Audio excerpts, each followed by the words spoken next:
Uh, yeah, this album is a mess. It's all over the place. It's scattered. It's jumbled. It doesn't always make sense, but it's also good. Like I, that's ultimately like where I sit with it. It's Let me put you on game.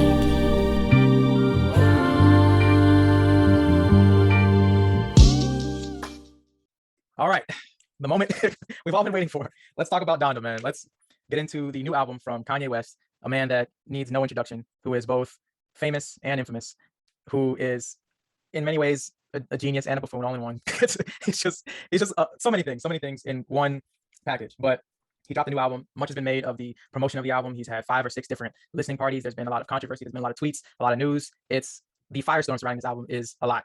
And then you open up whatever streaming service you have, and you see that the album is an hour and 46 minutes, and you already know that hour and 46 minutes is going to be a firestorm in and of itself. But without spoiling our review, let's get into Donda. What are your first and overall impressions of the newest album from Kanye West? I just looking at the album, I was like sweating profusely because I'm like, "Ugh, I really have to listen to 28 tracks. When Chris Brown did this on that album a couple years ago, and I think he had like 37, I'm like, you guys are out of your effing minds. Like, I don't want to hear you for 2 hours almost and just slog through questionable songs because I know that there's no way to make an album that dense without compromising artistically in some form or fashion and without just having some songs that are just like you can do without, you know what I mean? Yeah. So coming from that side, I already came into the album very skeptical, but then I listened to it and I finally got through it and I said, okay, there's some stuff here I like, there's some stuff here I don't like. I don't know where it was because I can't literally keep track of every single song as it's happening, keep track of every single feature that's not listed on the album without going to Rap Genius to reference it. So it makes it hard to be a fan.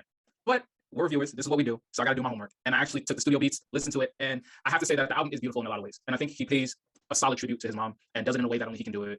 I understand the gospel inspiration and influences, and that's kind of where he is in life. And I'm also assuming that he has been sitting on some of these audio recordings of his mom for a while and has maybe been ruminating on how to actually bring it to light in a beautiful and inspiring way. And I think that he does that in spots during this project. And I think it was really spectacular at times, sonically, with the organs and the church bells that he really gets into. And it was also fascinating that there's not an explicit version of this album, at least from what I can tell, and that all the cursing throughout the project has been just blanked out, which is another interesting artistic thing that he did here. But it is all over the place, and there's a lot of fluff. And I just wish that he would have curated it better.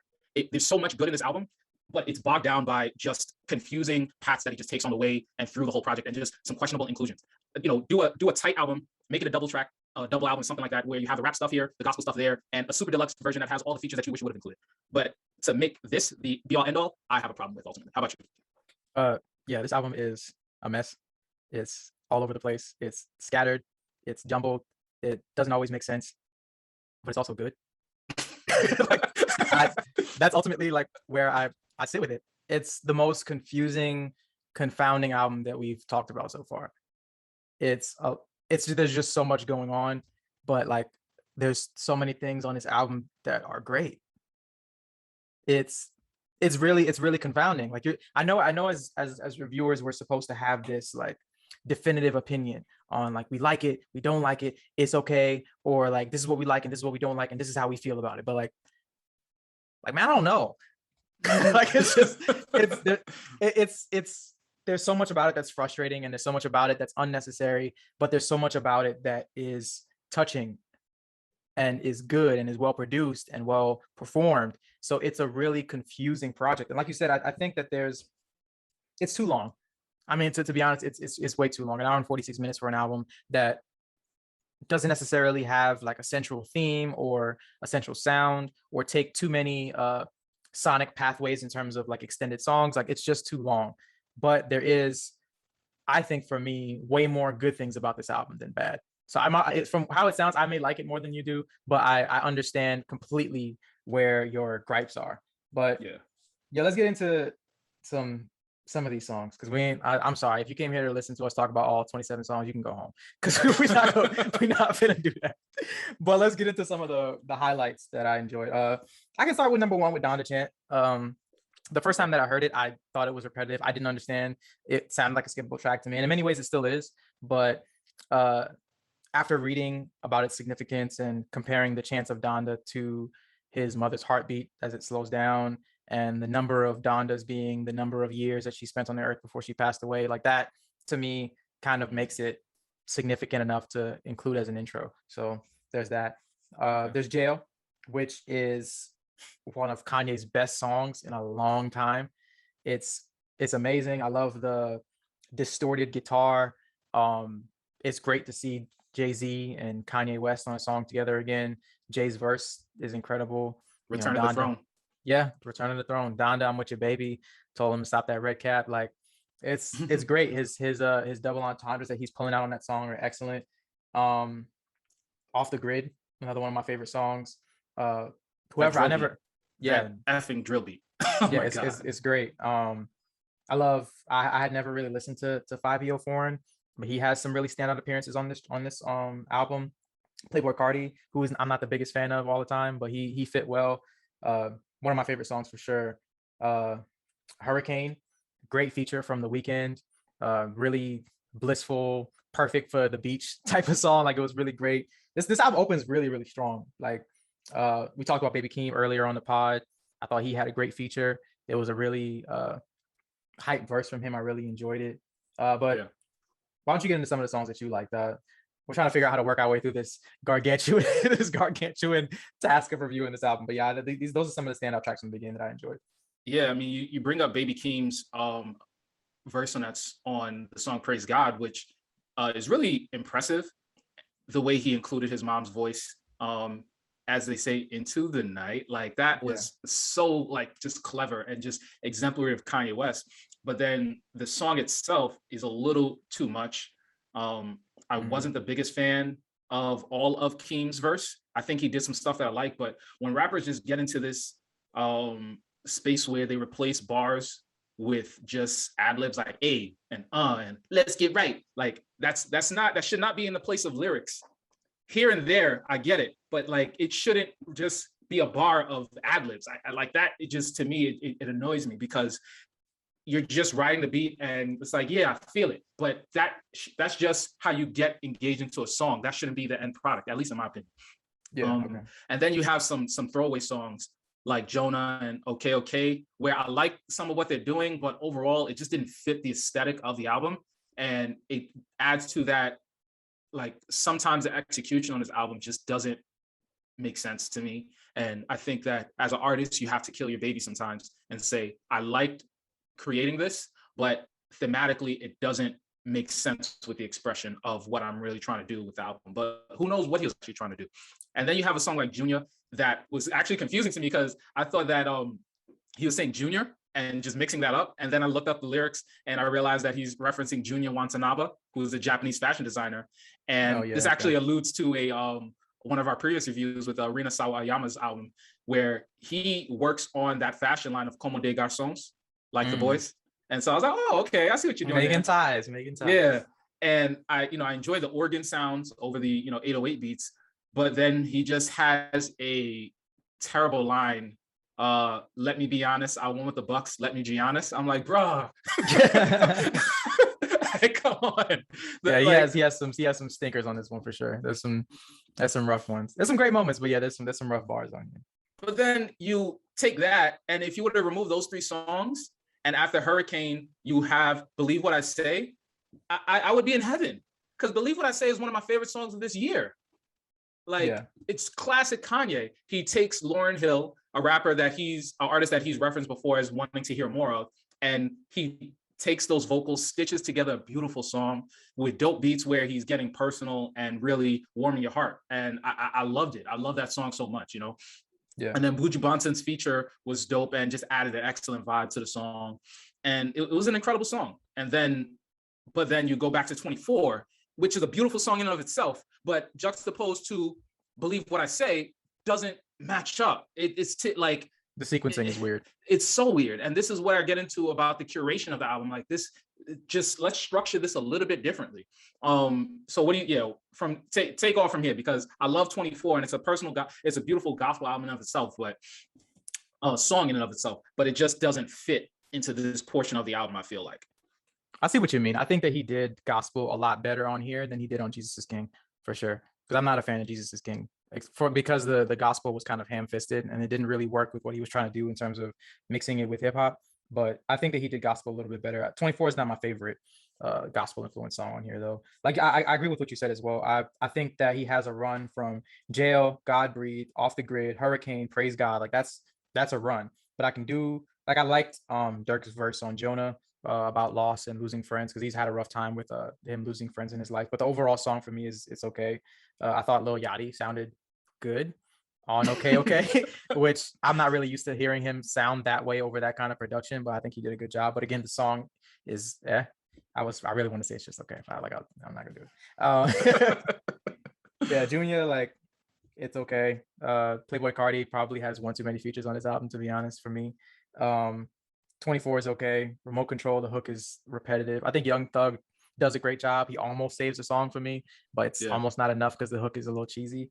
But then it gets into a stretch where I like a lot of the songs again. Moon, I think, is amazing. I think it's absolutely incredible. Don Toliver's hook on there, like he sounded like he was like ascended. Like Don Toliver sounded like he was getting raptured like mid song. Kid Cudi's been on a run in terms of his features. He did an excellent job. But the song overall is just a beautiful, beautiful song. Like, it's one of my favorite songs probably of the year. It's incredible. Heaven and Hell, I love the progression that track takes in terms of how it crescendos into like the bridge and the hook. Donda, I thought was pretty good. It's gospel influence, but it was okay for me. It was a good interlude. It probably fits better alongside some of the other gospel songs. Keep My Spirit Alive is excellent. Love the features from Griselda, West Side Gun, great. Kanye the Machine, excellent. Jesus Lord is one of the best songs on the album. I was a little intimidated once I saw it was almost like 9 minutes long, but it uses the 9 minutes really well. It's really, and I think it's a good way of using gospel and mixing that with hip hop, like using the level of inspiration and using the positivity of gospel music and mixing that with its features. Jay Electronica was great as well. Yeah, I think it, but then I think it also kind of goes a little bit downhill again. Like New Again with Chris Brown, you can keep it. Television doesn't really make sense to me at all. I don't know why that song is there. Lord, I Need You was pretty good. And then Pure Souls, Come to Life, and then I like No Child Left Behind. I like that song a lot. I thought for me, I'm gonna go ahead and consider that the end of the album. I'm gonna go ahead and say that that's where the album stops for me. And in that event, it's a good closer. So I enjoyed it. Is there any before we get into these songs after No Child Left Behind, because that's a discussion we need to have, but is there anything else you wanted to say about the songs between the middle and our end of the album? Yeah, so that stretch that you mentioned from Moon to Jesus Lord was the best stretch of the album, bar none, in my opinion. And it was it leaned heavy on the gospel, and he just did some things vocally and artistically that just showed you how great Kanye is at producing as a music creator. But then, yeah, New Again, I thought was clunky. Television, he did the same thing on The Life of Pablo, which still like doesn't make sense to me. You just remix a already popular song and just include it in a different way or a different vision of the song. And so I actually enjoy the piano keys over Pop Smoke's voice, but I'm like, you're just messing around, bro. Like, this sounds cool, but again, you don't need to include this on the album. Lord, I Need You, I thought was really cool because it was just him being honest, and it like the way he talks about him and Kim's relationship throughout the course of the album was really nice. And I love when Kanye gets vulnerable and personable. I feel like that's when he's always at his best. And when he's trying to put up a front and be braggadocious and just be over the top, he's a lot of fun in those moments, but sometimes he can also be a little corny. And I don't always feel like those moments he's really coming from the heart. So I felt that. Pure Souls, I actually enjoyed. I thought Roddy's performance was pure and nice, and he brought a nice element vocally and sonically to me. I enjoyed his feature on this album more than I enjoyed Playboy Cardi's. And I thought Shinsia's vocals over the church organs were really nice. I gotta disagree with you. I think Come to Life is one of my favorite songs on this album. It was a beautiful expression. The piano keys were really nice with a guitar bass, and another song without drum kicks, which I saw a lot in this album. He didn't do he really tapered back the hip hop influence and just tried to really stay true to the gospel element and just did some of the best vocals I've heard from Kanye in a while. Come to Life is really one of my favorites. His singing was great on the album. Yeah, and No Child Left Behind was simple, but a nice storybook ending to the album. And I agree with you. Like, that's actually the last song. Yeah, I think I see what you're saying. There were moments, I liked a lot of the moments that you discussed with songs that I said I didn't like. So I'm sure Kanye has done this before where he changes albums after they've already been released. And my opinion on this album is likely going to change because it's a lot to process. So there are going to be songs like Come to Life or Pure Souls or songs towards the middle and the beginning that I didn't necessarily like that I might end up liking more just because I'll have more time to listen to it because I'm not necessarily listening to 26 other songs at the same time. So like my opinion on this album will likely change. But yeah, overall, it's some of Kanye's best rapping as well. I neglected to mention it, but on Jesus Lord, hearing him actually address the passing of his mother publicly, like he hasn't necessarily done that for obvious reasons, like that's personal, but you know, to hear him address it in this way was really refreshing and really intriguing. It's one of the best Kanye verses that he's had in a while. Yeah, and I loved hearing him address his relationship with Kim. I thought the way that he addressed it is respectful because I think that you also have to consider the fact that your children are likely going to listen to this album in 10 years or whatever, so it's probably helpful to be as discreet and as respectful as you can about the mother of your child, considering that they may actually venture out and listen to this album. So I thought it was very tasteful the way he addressed the divorce on the album itself. But to get into the last couple songs, like that's part of the Kanye experience. Like I don't understand why there needs to be part twos to so many different songs on this album. Like Jail Part 2 is so much worse because not only because of the Marilyn Manson and the baby controversy surrounding both of those artists, but just like the actual features themselves, like it's not necessary. And that's kind of part of the Kanye experience. Like so much of his personal life and so much of the controversy surrounding him, it makes it hard to not like view his album sometimes through a tainted lens because of some of the like really controversial and really unnecessary and really distasteful things that he says and he does and he allows, and his his obvious political leanings and all these other things that kind of get in the way of the experience. And the last 4 tracks kind of embody that for me. Like they just really felt unnecessary and they really felt like they just didn't need to happen. Like there's a really good 50-minute album in here. There's an excellent album of the year level 50-minute album in the midst of all of this, but he does kind of ruin it a little for me with the bloatedness of the project, especially with those last 4 songs. I really echo those sentiments. I thought that the baby's verse was just, it felt rushed, and I love how on like the middle of his verse he just jammed some words in to make a bar. And I was just like, that was impressive. That was clunky. You sound worse than Eminem, and you're just doing the most right now. But the fact that you were actually able to spit fast and actually enunciate all those words, it deserves an applause. So he gets it, E for effort in that sense. And Ruger's verse on OK Part 2 was actually kind of fire. Yeah. So I understand why he probably included he turned Jail into a Part 2. I think Jail Part 2 is actually Jail Part 1. It's just that Jay-Z finished his verse for Jail not too long, I think 4 p.m. before that showing and that airing of him actually rolling it out in that concert. And I think what probably happened is he said, oh, Jay's on this, so sorry, baby, you got to get off this. Marilyn, you got to get off this. I'm actually going to streamline this song and make this the headliner of the album, which makes sense because that song's fire with them too. And so it's just him just putting his beach sides on the album for I don't know what reason. Junior Part 2, it was like Ty Dillison, him on the album. Ty Dillison? What? That's a new pronunciation. That's for my Dave fans. They'll understand why that's why I said it like that. Okay, I thought you just had a conniption or something for a second. I was just like it didn't make the song better. It still made the song was still suspect to me. And the Jesus Lord Part 2 was cool, but the locks on it, their verses weren't that inspiring to me. Kiss did his thing obviously, but overall it wasn't that inspiring to me. And Kanye putting the whole Larry Hoover thing at the end of the song really kind of like bothered me because I didn't really understand who Larry Hoover was. And then like you kind of read the way he started, maybe not started, but at least led the whole gang situation in Chicago. And the fact that his son is just kind of asking for him to be released from max situation, the 23 hours in solitary and 1 hour out situation. And like, I gotta be honest, it kind of fell on deaf ears to me. I'm like, This dude, the violence that he allowed to proliferate and what he kind of represents of, you know, Chirac, although his influence is decades old. Ultimately, I really, I don't have as much sympathy, and there's so many more things to be sympathetic on than somebody who's in Supermax and led such a violent wave of crime to proliferate through the streets of Chicago that people are still suffering from to this day. You know, some of it can be led back to him. And so just that plea out, it just kind of fell on deaf ears for me. And it just added to the length of the Jesus Lord song that I feel like didn't need to be there, you know? Yeah. And the song not too long after Jay Electronica's verse, which was amazing. And we're good. But yeah, so overall, like you said, an hour-long album, hour and 10 minutes at best.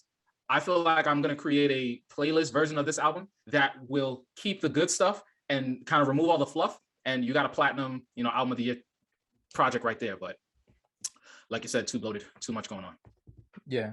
So real quick, where do you think this sits in Kanye's discography? Just I know it's early, but just if you had to kind of give it a general placing, where does it sit for you? I think that the highs of this album can be in his top 5, but the lows and the inclusion of all this extra fluff has it at, you know, probably the bottom 3 for me. Okay. I think it's his best album since Life of Pablo, excluding Kids See Ghosts. So I mean, you can't exclude Kids See Ghosts for me. Like Kids See Ghosts is no, I mean, amazing. But no, I'm just saying I really like Kids See Ghosts, and I don't think I would necessarily say it's better than that. But because it's a collab album with Cudi, like I'm just talking in terms of Kanye's solo albums. So like I would put Kids See Ghosts really high, but I don't consider it just a Kanye album.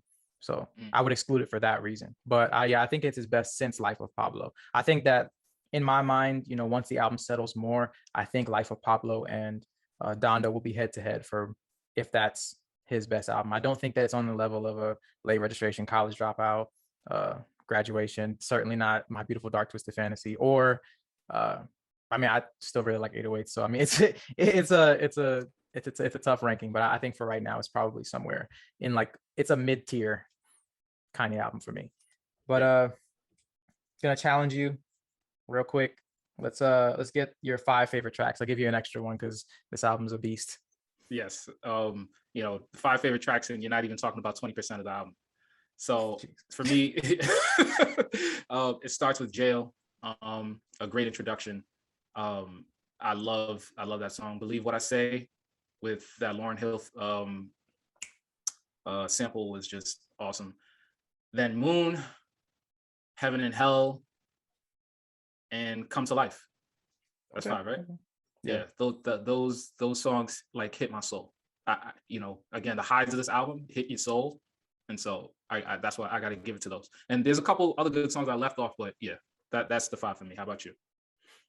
Okay, let me get Jail, Off the Grid, Moon, Jesus Lord, and give me Hurricane. Yeah, my 5. Subject to change, of course, because it's a long listen. I wasn't able to give it as many listens as we normally give albums, so it'll definitely change after I kind of weed out the the excess fat from this album. But yeah, interesting listen. I'm almost talking it out with you, all my feelings on the album as we discuss it. But yeah, interesting to say the least. Like I think Kanye, regardless of if it's good or bad, is definitely going to be interesting. But yeah, that's our review for Donda.